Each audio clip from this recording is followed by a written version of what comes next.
Po sa Indugabos, mga nagdadalan sa Facebook.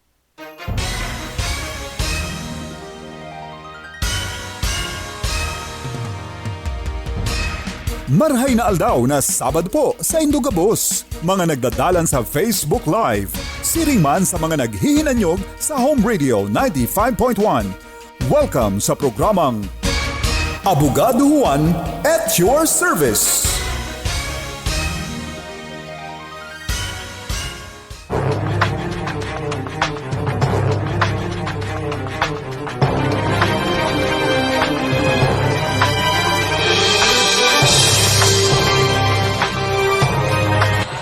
Si Abogado Juan at your service.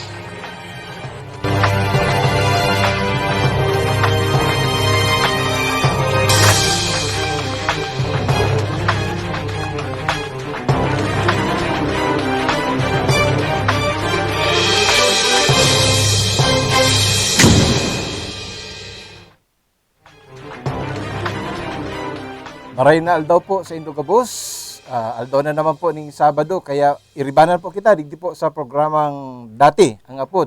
Hapot mo simbag ko, ngunyan po. Pigbubunyagan ta sa tuyang programang ini na Abogado Juan at your service. Abogado Juan at your service. Iyon na po yan ang bagotang pangaran ngunyan. Nunhuli po ta base sa pag-urulay-ulay kan sa muyang pag-iriba. Di po sa home radio, mga pag-iriba sa production team, asin po sa publiko, mga suwestyon, mas maray po na Abogado Juan at your service. Kaya poon po ngunya na aldaw, sa tuya pong program name, iyo po ang Abogado Juan at your service. Asin ngunyan man pong aldaw, piglulunsar ta ang jingle making contest. Arachan po, i-explicar ta kung ano po ang mechanics kang jingle making contest. Na kung sain, magkakaigwa po kita, plano ta na magkaigwa nin official jingle. And sa tuya pong programang Abogado Juan at your service, asin, dawa si say po pwede magbali, provided na kamo po follower and liker sa FB page kan Abogado Juan. Ano po? Pwede po kamo magbali provided na liker and nag-like po kamo asin nag-follow sa FB page kan Abogado Juan. Asin igwa man po kitang YouTube channel na kung saan ang sa tuyang mga programa puon sa pinakapuon asin ito po mga vlogs. Ano po? Ito sa tuyang mga vlogs. Nasa vlog number 13 na kita, pwede po nitong balik-balikan para po mas lalo kitang maedukar, manungod po sa mga kaputan legal. Kaya, ngunyan na aldaw na iyo po ang pinaka-primerong episode ng pangaran ta Abogado Juan at your service. Tutukaron ta po ang saro sa mga tema, na gulpiyon po ang naghahapot. Urog na po ngunyan na panahon ng pandemya, poon pa po kang Marso, lockdown, GCQ, MGCQ, kung ano-ano na lang na mga paagi para malimitar ang mobility, ang paghiro ka mga tao, asin dalan para maapektaran man po ang business. Pati ang iyan pong mga empleyado sa pribadong sektor. Ninhuli po nga sa pagbagsak kan mga business, pagluya kang pagdinegosyo, gulpi pong naapektaran. Kaya di po sa programang ini, Abogado Juan at your service, yaon po kita para po makatabang sa Indo. Ang tema ta po ngunyan, iyo po ang most requested topic, manungod po sa utang. Kaya nga po, kung ika may utang, noorin mo, babayadan. Ini po si Abogado Juan. Mabwelta po ang programang Abogado Juan at your service. Makailang beses nang naningil ng pautang si Aling Estrelita. Pero ang kanyang mga tawag, text, maging pagpunta sa bahay ng nangungutang, nauwi sa wala. Ang kanilang usapan, isasangla ang bahay sa halagang 20,000 piso. Dumulog na sa barangay si Aling Estrelita, pero wala ring nangyari. After 6 months, 7 months, medyo hindi na mga puro pangako. Lahat po ng sumon na di nakakarating sa kanya, busy ang sinasabi niya. Kaya naglakas loob si Aling Estrelita na magsampa ng kaso. Napag-alaman niyang mas madali na ngayong magsampa ng kasong sibil sa Metropolitan at Municipal Trial Courts kapag ang hinahabol ay money claim. Kabilang dito ang bayad para sa utang, upa, serbisyo, pagbebenta at pagsasangla. Sa ilalim ng revised small claims procedure, hindi na kailangan ng abogado para sa mga maniningil ng hanggang 200,000 pesos. Ang kailangan lang ay itong small claims form at mga supporting documents. Matapos magsampa ng kaso, agad aabisuhan at papasagutin ang sinampahan ng kaso at magtatalaga ng petsa para sa hearing na hindi lalampas ng 30 araw mula nang magsampa ng kaso. Kapag hindi nagkaayos sa hearing, agad magdedesisyon ng huwes sa loob ng 24 na oras. 1 day of hearing, no extension, no postponement is allowed. And then the decision of the judge to be rendered in 24 hours or in 1 day is final, executory, and unappealable. Ang revised small claims procedure ang nakikitang solusyon ng Korte Suprema para mabawasan ang libo-libong kasong isinasampa sa korte at mabigyan ng remedyo ang mga mahihirap na hindi kayang magbayad ng abogado. Mas mura ang filing fee at posible pang makakuha ng exemption kapag indigent. Pero para hindi maabuso ang sistema, may karagdagang bayad sa bawat defendant na idadagdag. May dagdag bayad din kapag higit 5 beses nang nagsampa ng kaso sa loob ng 1 taon. Sa small claims, papanatiliin natin na ang batas ay maging simple, mabilis, abot kaya. 2010 pa nang unang ipatupad ang small claims procedure. Pero Pebrero ng nakaraang taon lang, tinaasan ang halaga na maaring singilin mula 100,000, ngayon 200,000 pesos na. Ayon sa Korte Suprema, umabot na sa 13,000 small claims cases ang naresolba noong 2016. Mas mataas ng 10,000 kaso kumpara noong 2015. Pinaiigting naman ng Korte Suprema ang information campaign sa social media, maging sa mga paliparan at embassies para makinabang din ang mga OFWs. Pero ang inaasahang higit na makikinabang sa proseso ay ang mga kagaya ni Aling Estrelita. Batid niyang maliit lang na halaga kung tutuusin ang 20,000 piso.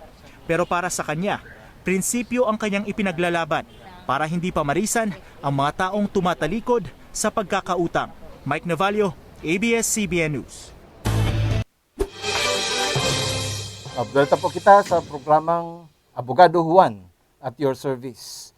Kaibanan po ang sa indong lingkod, Abogado Juan. But ko lang pong i-greet ang sa kuyang amigo yan po digdi sa studio, si Mr. Diego Conner, saro pong agriculture enthusiast. Ano po? Saro po sa sarong agriculture influencer na tangarig gabos po kita maging agriculturist. Dapat sa loob kang harong. Ano, Diego, pwede, gabos kita, dapat magtabang para po sa food security kan sa tuya pong banwaan asin kan sa tuyang nasyon. Urog na po, ngunyan na panahon ni pandemya.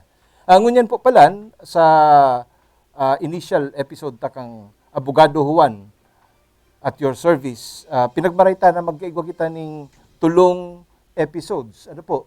Ang primerong episode po, na sa tuya pong pag-uurlayan ngunyan, ito pong episode na segun sa Latin. Segun sa Latin. Digdi po sa primerong episode na ini, kung ano po ang topic ta, libawa, ngunyan, manungod po sa utang, pirmina na igwa pong Latin maxim. Ito pong mga legal maxims kan mga panahon pa na nagpuon sa pag-popularize kan mga Latin terms na ngunyan hanggang sa mga panahon ngunyan ginagamit po kan sa tuyang mga korte, kan sa tuyang mga abogado. Kaya iyo po ni ang first segment ano po segun sa Latin. Ma-Latin kita ano po aro kay dura lex sed lex. The law may be harsh but it is the law. Ano po? Saro po yan sa dapat maaraman ta. Sabi nga kayan, pag igwang lay, nabasa mo man yan o dai, for as long as it has been published, igwa na pong notisya sa gabos na taho. Ano po? Ang ikaduwa pong episode iyo po ang i-dial mo. I-dial mo na. Tatawan ta pong oportunidad na mag-upod ang maka-upod ka mo sa pagi po ka sa tuyang mga telephone lines 0929259541 para po sa mga smart users as in sa Globe 0927-431-3899. Manungod po sa utang sa tuyang tema, ang topic ko niyan, kaya manungod man po dyan ang sa tuyang pag-uulayan. As in, ang ikatulot na pong episode, ito pong linawon ta daw, na kung saan, po kitang resource speaker. Not necessarily a lawyer. Ano po? Halimbawa, ngunyan, ang napili ta po sa rong financial advisor, na i-introducer ta po sa tamang panahon at yan, sa third episode po, kan sa tuya pong programa. Sigun sa Latin, manungod po sa utang. Ang utang po, perming nakadukot o nakatakod sa taho na may utang. Kaya nagkaigwa kita ng Latin maxim na debita secuntur personam debitoria. The debt follows the debtor wherever he is, wherever he goes. Dawa magsain siya, nakatakod an utang. Ano po? Kaya ang utang nga, sinasabi nga ang utang kay puan bayadan, dahil pwedeng maiwasan. Pero, ang nangyayari baga, mas madaling malingawan. Rilingawan na nga ta may utang. Pero itong nagpautang, kang panahon na kay puhan si kwarta, nakatabang. Pero sa barayada na, dahil na nababayadan. Pero, igawan po kitang another Latin maxim. Manungod po sa utang, nullus enim homo et in vincula conici debitum. Ano po yan? No person shall be imprisoned for debt. Ay, di man nga ako makakarsil ka yan. Kakasuhan nga ako, pero man nga akong propiedad. Di pa ano na? Sabi baga nga sa konstitusyon, no person shall be imprisoned for debt. Nullus enim homo et in vincula conici debitum. Di ka pwedeng ikarsil. Di ka pwedeng file ng criminal case. Kung sa simpleng utang lang. Ano po? Because no person shall be imprisoned for debt. Alagad, kung ang pag-utang mo, igwang salak na panluloko, itong misrepresentation, fraudulent means, pig para bilog mo ang payo, kasarong pig hagadan mo ning kwarta o pigkuanan mo ning investment na matitriple ining sa imong investment o ining kwartang iniyo madudoble o magiging 5 times ang interest ka ni 50%. Ito ba too good to be true? Iyan po, magiging criminal na yan. Pwedeng hagupon na yan kang Article 315 kan revised penal code. Ano po? Ito pong estafa. Kaya, maglikay man po girari kita. Tama. Pag simpleng utang, no person shall be imprisoned for debt. Alagad, ang pag-utang, igwanang salak na panluloko, iyan po, magiging criminal in nature na. Mabelta po, ang Abogado Juan at your service. Ang Abogado Juan at your service. Hatod sa Indo ka Northern Quest, Canadian Immigration Services and Filipino-Canadian Immigration Lawyer, Attorney Earl Francis Urino Dacara. Super Phoenix LPG, Standard Insurance, and Home-Baked by Farah.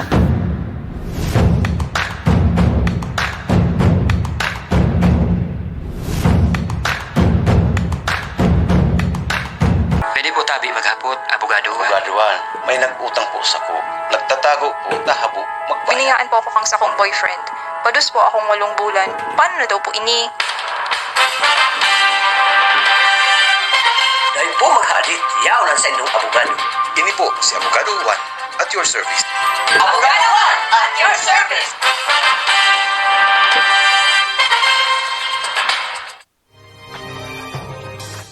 Welcome po kita sa programang Abogado Juan at your service. Shout out po pala sa tuyang mga listeners worldwide watching. Mr. Edu Kang Nia, po si Kagawad Niboy Rokid, si Sir Pete Rial, former bank manager kang China Bank, Attorney Dakara, saro po sa mga supporters from Canada.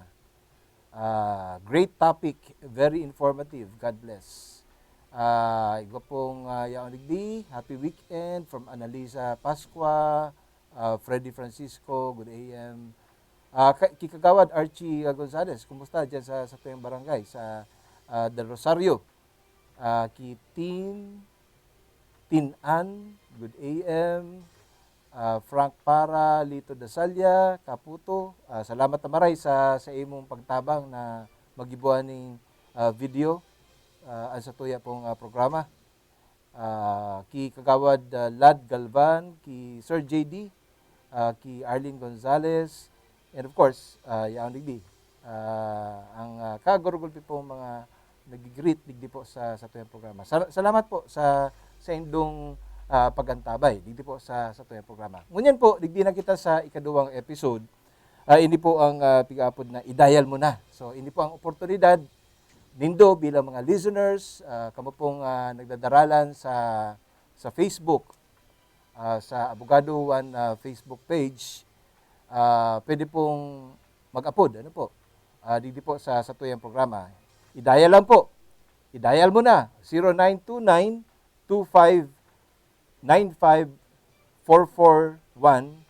Para man po sa Globe users, ito po, smart.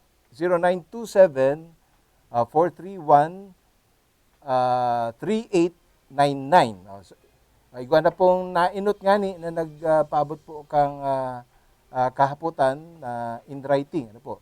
Diyos maray na daw po, Abogado Juan, uya po ang hapot ko. Ano po tabi ang obligasyon kan naggarantor pagdai po nakabayad ang sa iyang garantoran. Salamat po, Abogado Juan. So, usually po baga sa mga utang, lalo na ka mga lending institutions o maging sa bangko po, igo pong bako ka lang ang pasigurong maray ang ang nagpapautang po. Igwang collateral, itong pigsangra na bagay na iyo po ang pwedeng kwenta bayad kung di ka makabayad in the form of movable or real property. Kung real property, kay po in writing, duly notarized, pwede pong mortgage or sale with pacto de retro. Ito bagang pagday na balukat, automatically it becomes the property of the buyer. Pagday po na balukat within the period of time stipulated in the sale with pacto de retro. Siriman po sa mortgage, pag mag-expire po yan, pwede pong i-foreclose ang mortgage. Pero may right of redemption within 1 year. Pag real property, pwede pong balukaton giraray. Paglampas na naman po kang 1 year, day na. Pwede na pong ipakonsolidate ang real property sa pangalan po kadtong pig-utangan. Ano po? Digdi po sa mga simpleng utang, kwarta, halimbawa, ang nagpapautang, nagre-require ng garantiya. Guarantee para po mabayadan siya. So, day lang sa paagi ni sarong bagay, alba, cellphone sa mga phone shop, ano po, pag nag-utang ka, pag di mo yan mabalukat, iyan po, magiging sadiri na kang phone shop. Pero, ano po, sa mga ordinaryong mga transaksyon, kang mga ordinaryong tao, nagre-require pa, maski ang bangko, ano po, nagre-require ng guarantor. Ang guarantor po is subsidiarily liable. But sabi yun, pag mayong-mayo na po, no person shall be imprisoned for debt garo. Pag mayong-mayo po itong main or itong principal debtor, pwede man pong lamagon sa korte. Ito pong guarantor. Ito nag-garantiya. Alagad, ang co-maker, garo ka itong kapantay. Pareho ka mo, solidarily liable. Pag pigfailan ng kaso, ito pong principal debtor, perminang kabali itong co-maker. So yan po ang first question ta. Ngunyan. Igwa pong mga messages pa. Congratulations from Cap Enzo Narvaez. Shout out po sa mga taga Santa Cruz. Salamat po, Cap. Ki RC1. Shout out man niya. Good morning, Abogado Juan. From Bron, Herona, Pili, and Boom. Yeah, si Boom ini. Barkada ta. And from Leoncio Reyes, may naaga, Abogado Juan. Ang ikaduhang hapot po,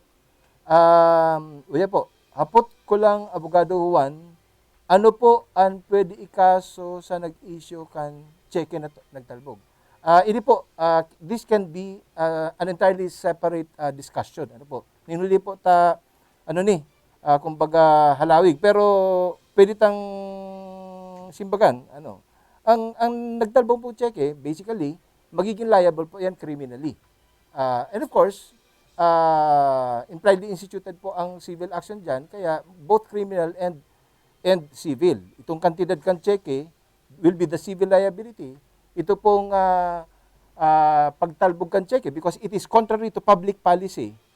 They po condone or tolerate kan estado na magparapataralbog ng cheque, kaya ginibo pong criminal. Although back in 2002, nagpaluwas po ang Central Bank ng circular na garon pig-relax ang garpig decriminalize ang BP22. Pero ngunyan, iyon na naman. Ano po? So, that is criminal in nature. Di po kita magbara i-issue ng cheque kung data kayang punduhan. Pag ma-issue kang ng cheque,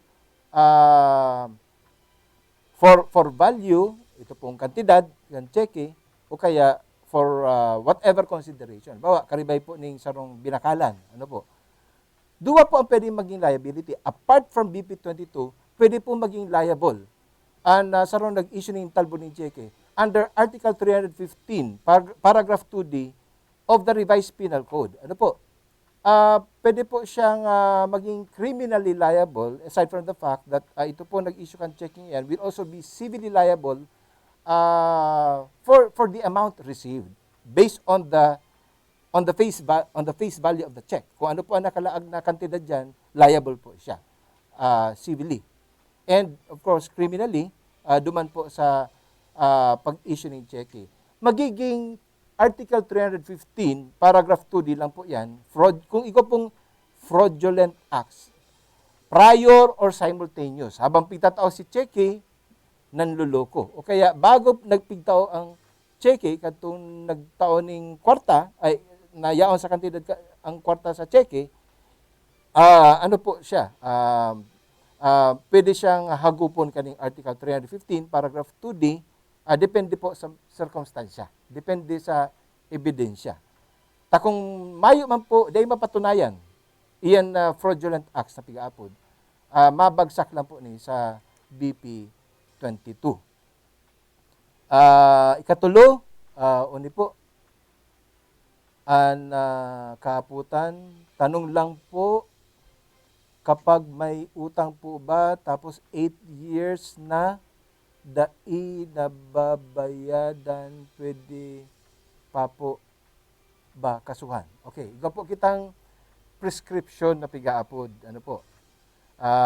Aram ko pag written contract 4 years. Pag ikaw ka mong kasuratan, na pwedeng basihan, maging actionable document, yung magiging basihan kang cause of action. Kan sarong nagpautang, ang aram ko, 4 years. Ano po?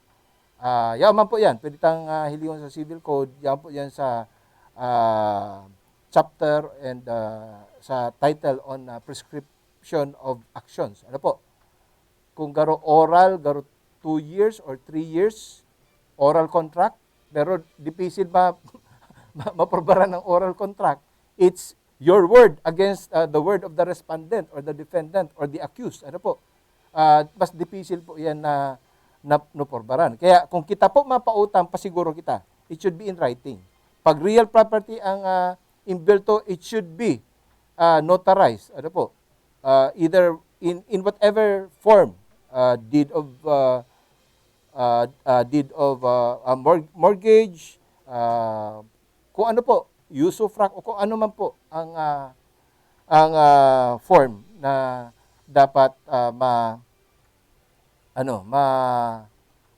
napigpirmahan. Mas madali pong lamagon ang nag-utang kung igwa siyang pigpirmahan. In the absence of which, madepende na po yan sa credibility kan witnesses and other witnesses who have knowledge na igwang kaaram na talagang igwang pagkakautang. And another thing, ninhuli po teki na kita ngunyan, kumisan ang mga pag-uutang baga, pigpiti-text na lang o kaya pigpi-PM na lang. So, ini po mga messages sa ini data pag-erason At ini po dakulang ebidensya pagabot po sa korte. Igwa na kitang electronic evidence rule na pigaapod. Kaya ini po admissible na in evidence. So, even in the absence of a written contract of loan na pirmado kadto pong nakaresibi, kadtong utang ani, o kaya may resibo in writing, hindi po gabos mga dokumento na makakatabang po sa tuya pong sa indong kaso. Ano po. Tapos ang nag-utang man po, pwede man siyang may mga depensa man na dapat mapurbaran niya na nagbayad na siya. So kung kita man po nag-uutang, siguraduhon taman na ang bayad pirmado kadto pong pigbabayadan ta. Tapos malinaw po na dapat ang interest kung igwaman dapat mapatunayan sa korte. Takunday po legal interest lang yan na madalagan po yan upon the filing of the case in court. So iko pong ikatulong kapo tanigdi hapot ko po Abogado Juan kung pwede po ang SPA sa lupong tagapamayapa hearing. Dahil po, lupong tagapamayapa, personal appearance po ang kaipuan dyan. Inot na inot, ang lupong tagapamayapa po na text di po sa satuyang 09 hali po sa 0917-193-6700. Ano po? Ang lupong tagapamayapa po, pwede ang mga representative dyan. Nga po pwede ang abogado dyan. Kay puan personal. Tano po ta personal?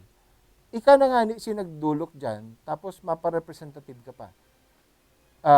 Kaya, po pwede.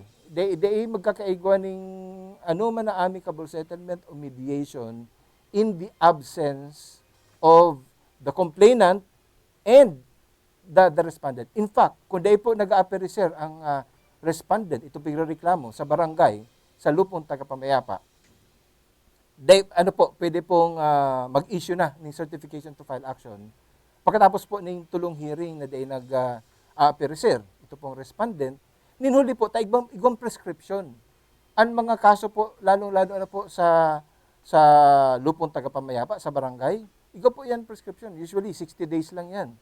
Pagkatapos kayan, dahil na pwede mag-file. Although, na-interrupt man po kang period na yaon dyan sa barangay, napupundo ang pagdalagan kayang prescriptive period na yan. Pero siyempre, mas maray, nasa rules man na dapat ang barangay should dispose within a reasonable time. Ang mga kaso na pigdudulok po sa senda. Ano ba po? Good morning po, Judge Fajardo. Ayaw mo po si Fiscal Kabawatan. Kap Enzo, the mere filing of small claim waives the right to criminal charges if there is fraud. Hapot pala ini.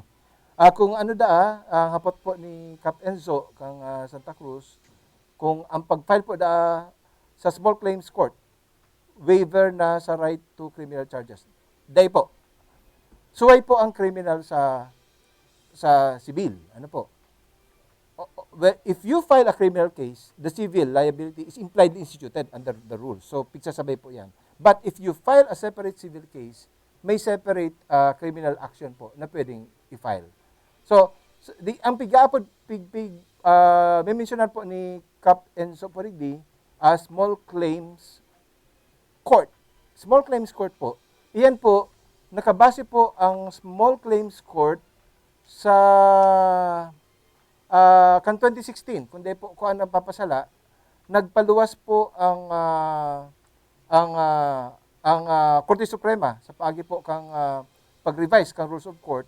Ito pong jurisdiction on collection cases na ang kantidad up to 200,000 pesos. Kang 2016 po yan. But it was revised later to 300,000 sometime in 2017. But in 2019, ang limit na po kang small claim na pwedeng idulok sa municipal trial court, municipal circuit trial court, the lowest level trial courts in the Philippines, iyo po ang mga kautangan na dahil po naglalampas sa 400,000 pursuant to the 2019 circular of the Supreme Court. So, dyan po sa small claims court, ririkasan po dyan. Ikaw pong form na dapat may verified na pirmahan, si actionable document kung igwa mga pinirmahan na contract of loan, o ano man ang mga papel na talagang in the handwriting of na pirmado, ipig-acknowledge si pag-resibi, kang kwarta. So, dapat po naka-attach na yan, pati po affidavit, judicial affidavit, kanto pong complainant, and any actionable document should also be denied under oath. So, should verified man po dapat ang answer. Dahil po pwede ang abogado sa small claims court, sa municipal trial court. Sinda-sinda lang po yan. Ang pinaka-participasyon lang po kang abogado dyan, itong pagnotaryo, katong verification sa complaint, tapos po, kang complainant or plaintiff, and verification duman po sa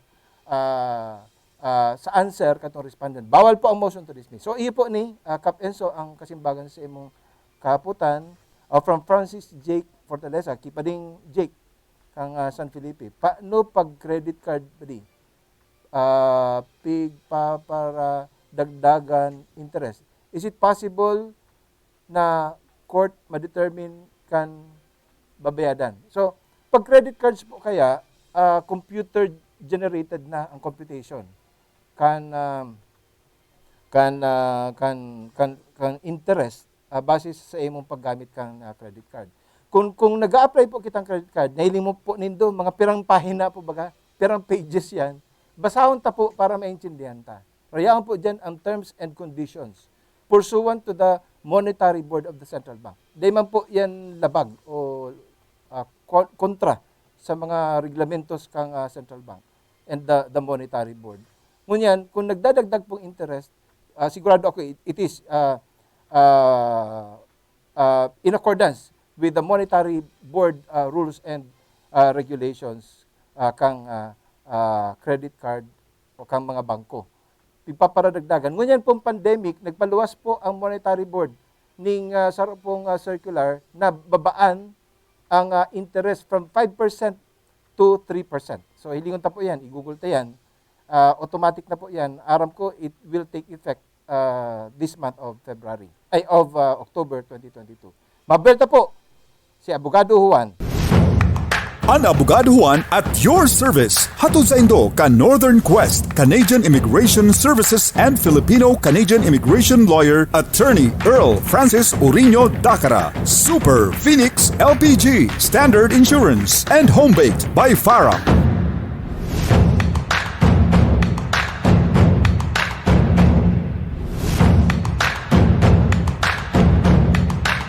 For your car, home, motorcycle, truck, and other non-life insurance needs, choose Standard Insurance. Standard Insurance is one of the leading non-life insurance companies in the country today, serving the insurance needs of the Filipino for more than 60 years now.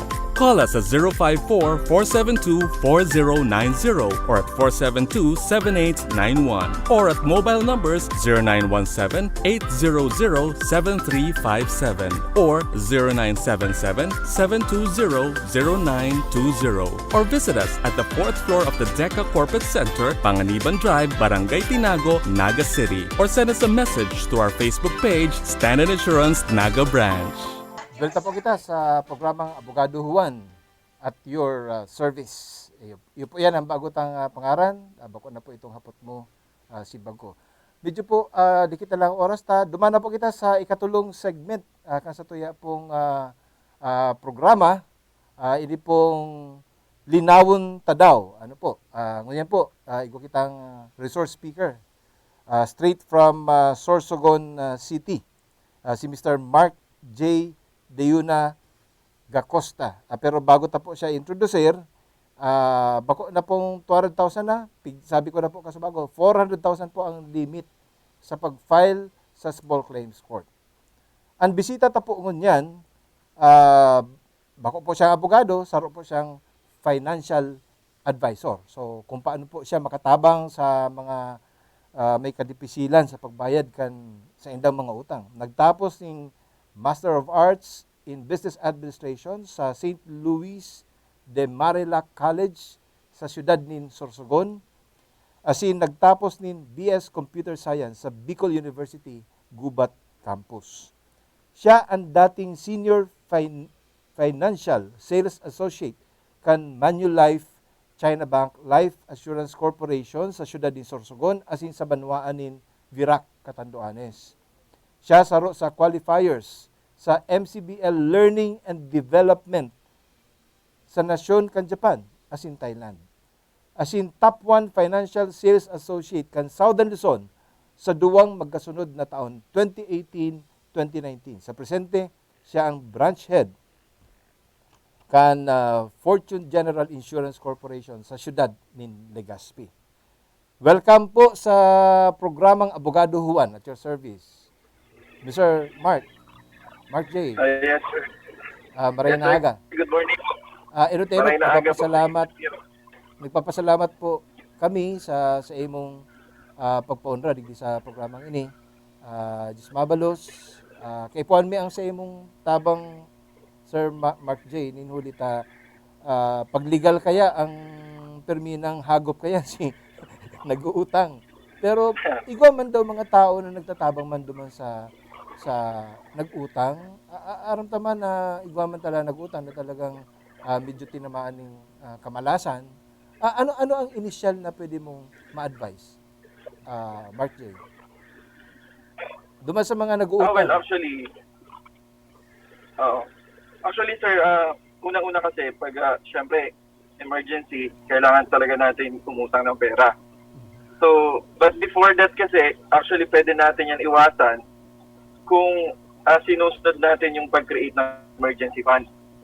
So, actually, number 1 po yun na tinuturo namin sa mga financial advisor na mag-create ng emergency fund that is equivalent to at least 3 to 6 months ng monthly income nyo. So dapat po kasi is yung emergency fund na yan, hindi po yan magagalaw, no, na kumbaga, yun nga, the term na emergency lang only. So ang nangyayari po kasi, pag may na-save po tayong pera, tapos meron tayong, let's say, na-tempt tayo bilhin yung isang bagay, so automatic nagagalaw po natin yung fund na yon. So doon po kasi ako magsisimula, sir, sa discussion ng how to handle your finances. Ang una-una po kasi talaga dyan is to build that money. So, para maiwasan yung mga incoming na utang, kasi meron kang fund dyan, na yun yung gagamitin mo for that case. Okay. So, maray na question niya na. Gulpi sa tuyang paradangog, for sure, anday nag-aaram na dapat pala iwas indang nakatagamang kwarta in the form of emergency fund. Natatandaan mo, Sir Mark J, na kang panahon baga igong mga alkansya sa harong mga aki, piggy bank.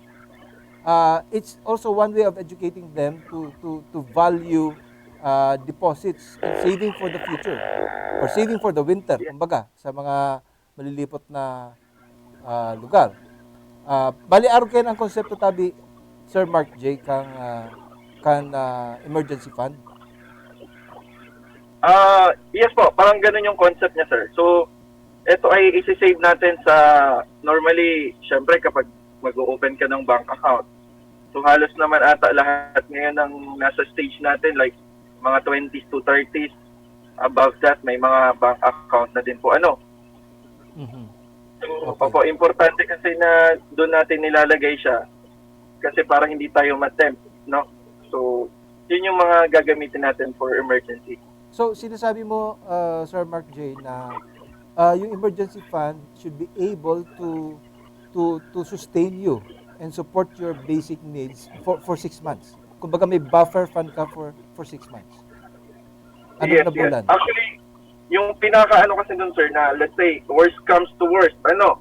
So, let's say, nawalan ka ng trabaho. So, pag nawalan ka ng trabaho, automatic, kung wala kang emergency fund, yung talagang papasok sa first thing in your mind is maghanap ng pera. Mag-uutang ka ngayon, di ba? Mhm. Another problem yan, Sir Mark J. That will be another problem. Nawaran ka ng problem, trabaho, tapos mautang ka pa. So, paano mo yan babayadan? So, that Yun ang emergency fund will answer for that. Apo. Okay. So, Sir Mark J, madali yan sabihon, but it's easier said than done baga. Tabi, na mag-save kita for the future. Pero kung tamang-tama lang ang satuyang income baga, tapos may mga kautangan pa kita, may mga obligasyon, mga basic na mga bayadan, kuryente, tubig, tuition, o kung ano-ano pa. Paano yan? Especially in the case of Philippine economy na kung saan halos majority, tamang-tama lang talaga ang pagkikita araw-al daw. So anyway, actually, tayo kasi, lalo mga Pilipino, nakafocus lang tayo sa one source of income, right? So, halimbawa, kung may trabaho ka, so as is na yon. So, why not na maghanap ka ng another sources of income? So, may mga iba po dyan na through racket, nagkakaroon ng halos mas malaki pa yung kita doon sa sinahod. So, and then dito papasok, attorney, yung tinatawag na ruling for savings. So, meron tayong rule of savings na pwedeng sundin ng mga viewers natin. So, isa ito sa pwedeng, kumbaga, makatulong sa kanila para masustain nila yung needs nila and at the same time makapag-save sila. Ginagawa lang namin ng paraan na mai-insert yung picture mo, Sir Mark J. Dahil nga may technical problem tayo dito, hindi ma-live yung yung video from your location dito okay. sa Zoom. Nakakaya naman sa iyo hindi ka makita. So we're doing something na makita. Mahiling ang sa imong at least picture. So that's really a very innovative kung hiling on tatabi, Sir Mark J. Pero simple lang, pero kadakli sa tuya talaga, we don't really even save kung minsan ang savings gagastos ta pa sa cellphone load o kaya ito mga bagay-bagay sa bagay cellphone load kung importante man ang sa tuya mga paggamit ng cellphone, kung purma lang kawat computer games etc., mga online games, difficile na nawawara lang ang kwarta na pwedeng ma-save ta bilang mga Pilipino. Ano ang advice mo tabi? How can we manage our daily income para maka-save kita para sa futuro? Okay. So, yun sir, bali, importante po kasi yung ruling natin doon sa saving. Let's say, halimbawa, meron kang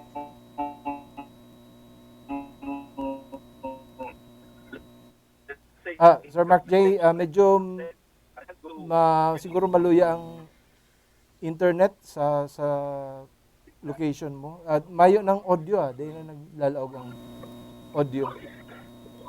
So, mabelta po ang attorney, abogado, sala na patita, abogado Juan at your service. Pakalihis po ni magkapirang pag-irum dito. Ang Abogado Juan at your service. Hatod sa Indo ka Northern Quest, Canadian Immigration Services and Filipino-Canadian Immigration Lawyer, Attorney Earl Francis Urino Dacara, Super Phoenix LPG, Standard Insurance, and Home-Baked by Farah.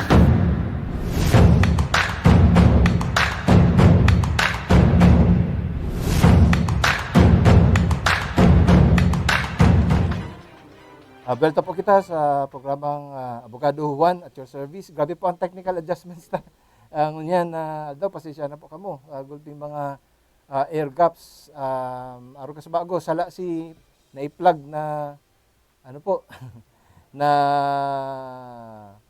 itong supporters kang programa. So belta po kita sa tuyang kaulay si Sir Mark J. Deuna Gacosta from Sorsogon City. Saro po siyang financial advisor. So, Sir Mark J. Yes, sir. Yes. Malinaw po, sir. Malinaw na po ba? Si ano na lang, si picture ni Sir Mark J. Paki-inset man. Joven. Masupog na kira ka ulit. Okay. Sir Mark J., it's your turn. Paano i-manage ang daily income? Whether big or small, paano? Ano may percentage kang income na dapat itagama araw-aldaw? Yes. Apo. Actually, sir, it's very helpful kasi yung ruling na yon. Kasi from my own experience po kasi, sir, halos nung time na nag-start ako sa financial industry, so medyo inano ko po talaga siya religiously na ginagawa, no? So that's the ruling of 50, 20, 30. So when we say 50, so ito yung percentage na kailangan mong, kumbaga, ito yung mga gastusin na siyempre pagkain, yung kailangan natin mabuhay, yung baga, yung utility bills natin. So, and at the same time, yung 20% po, that's the time na ito yung isi-save mo. So, mauuna yung savings after deduction ng mga daily needs na kailangan natin. So, then, the next po is 30. Yun naman po yung, syempre, tao lang naman tayo. Meron tayong mga kailangan, let's say, mga wants na dapat bilhin. So, that's the time na papasok yung 30%. So, kailangan natin unahin yung savings. Kasi ang nangyayari po, sa iba, nauuna yung wants bago yung savings. And of course, needs. So, bilang na po, tamayo na po kitang panahon. Pasensya na po, Sir Mark J. Mayo na po kitang oras. It's already 11 o'clock in the morning. Hanggang alas 11 lang po. Parting words lang po, Sir Mark J. Salamat naman. Entertainment, papasalamat po kami sa imo sa imong panahon. Makaibanan niyo po niya na pagkaaga. Go ahead po, Sir Mark. Sige, sir. Thank you. So, thank you very much. Si Sir Mark J. Sarong financial advisor. Ano po? Sir Mark J. Ano apelyido ni Sir Mark J? Ayan duman sa sa folder. So, si Sir Mark J. Gacosta na po. So, salamat na maray. Sir Mark J. Gacosta, salamat na maray po sa imong tabang. Lalo po dumas may mga kadipisilan sa pagbayad sa pag-utang o kung paano manage ang sendang finances. Thank you very much. So, bayad na po kitang time. Aram po nito bilang sarong abogado, obligasyon ko, o bilang kami po mga abogado, obligasyon mi, na protiran kamo, ang publiko. Ito po na ipuhan ng proteksyon legal. Kaya, ang pagtubod ko po, Abogado Juan, basta sa tama sa nakita. Hindi po si Abogado Juan at your service.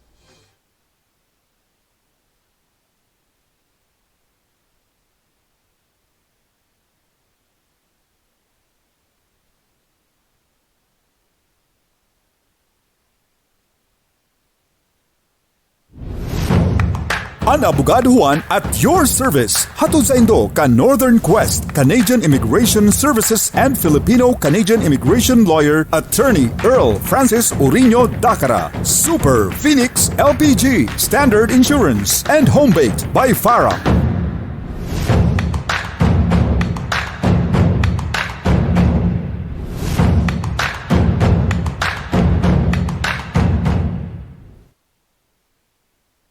Good news! Phoenix Super LPG is now open for business at the newly constructed market stalls along Calawag San Felipe Road near Karangahan and Clupa. Tatak Super! Tatak Phoenix! Managed by Gasmate Factor Corporation.